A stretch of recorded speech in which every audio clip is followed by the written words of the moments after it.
اور اللہ کی قسم جب اولڈ ہاؤس کی رپورٹ سنتے ہیں یا پڑھتے ہیں کلیجہ منہ کو آتا ہے انسان، اور اپنے والدین کو اولڈ ہاؤس میں جمع کروا کے آ گئے، اور والدین کہنے والا کہتا اور لکھنے والا لکھتا ہے،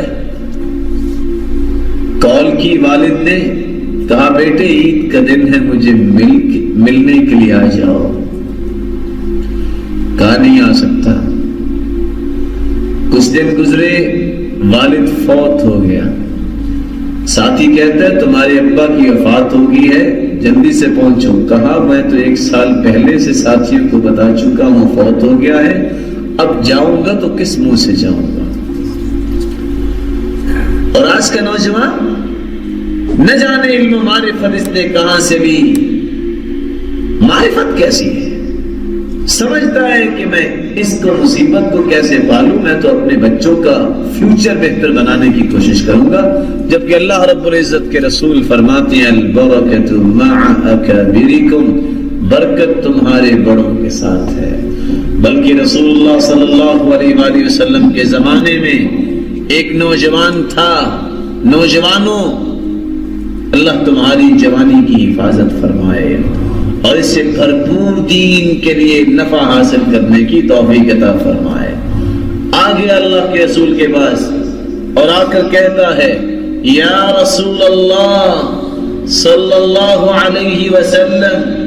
ان ابی اخذ مالی، میرا باپ میرا مال کھا گیا ہے۔ سرتاج رسول فرماتے ہیں جاؤ اپنے باپ کو بلا کر لاؤ۔ حالانکہ اصول یہ ہے، اسلام نے اصول یہ دیا ہے کہ باپ اگر کسی کو ہدیہ دے دے تو وہ ہدیہ واپس لے سکتا ہے، باپ کے علاوہ کوئی ہدیہ دے کے واپس نہیں لے سکتا۔ جب باپ کو پتہ چلا کہ میری شکایت اللہ کے رسول صلی اللہ علیہ وآلہ وسلم کے پاس پہنچی ہے، اس نے دل ہی دل میں کچھ باتیں کہی، میں سمعت زنا،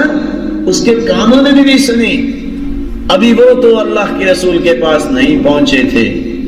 جبریل امین ہواؤں اور فضاؤں میں تیرتے ہوئے پہلے پہنچ گئے اور آ کے کہا جب یہ شخص آئے تو اس سے پوچھنا تم نے کون سے جذبات کا اظہار کیا جو تیرے کانوں نے بھی نہیں سنا۔ جب وہ بیٹے اور باپ آئے اللہ کے رسول صلی اللہ علیہ وسلم نے پوچھا بتاؤ تم نے کیا کہا جب اس بات کا پتہ چلا؟ تو باپ اس وقت بول اٹھا، کیا کہتا ہے؟ اللہ کے رسول میں نے کیا کہنا تھا، میں صرف یہ کہہ رہا تھا اور میری شکایت پہنچانے والے میرے بیٹے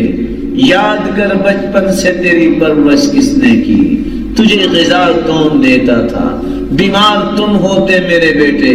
ساری ساری رات جاگ کر میں گزارتا، بیمار تم ہوتے رویا میں کرتا تھا، میں اس امید پہ لگا ہوا تھا یہ میرا بیٹا میرا دست و بازو بنے گا، یہ کڑیل جوان ہوگا اور میرے ساتھ ہاتھ بٹائے گا، لیکن جب تو جوان ہوا تجھے اللہ نے جوانی سے نوازا تو ہر بری بات ہر سخت بات تو نے میرے ساتھ کرنا شروع کر دی۔ ہائے کاش تو مجھے باپ نہیں سمجھتا تھا، نہ سمجھتا پڑوسی سمجھ لیتا۔ ایک پڑوسی بھی اپنی پڑوسی کے ساتھ اچھا سلوک کرتا ہے، کتنی مدت سے میں اس گھر میں رہ رہا ہوں تو مجھے پڑوسی سمجھ کے میرے ساتھ اچھا سلوک کر لیتا۔ جب اللہ کے رسول صلی اللہ علیہ وسلم نے یہ باتیں سنی تو اس کے فاخذ بتلابی بابنی، اس بچے کے گریبان سے پکڑا اور فرمایا انت ومالک لابیک، تم اور تیرا مال تیرے باپ کا ہے، آج کے بعد کوئی شکایت لے کر نہ آئے۔ یہ ایک حقیقت ہے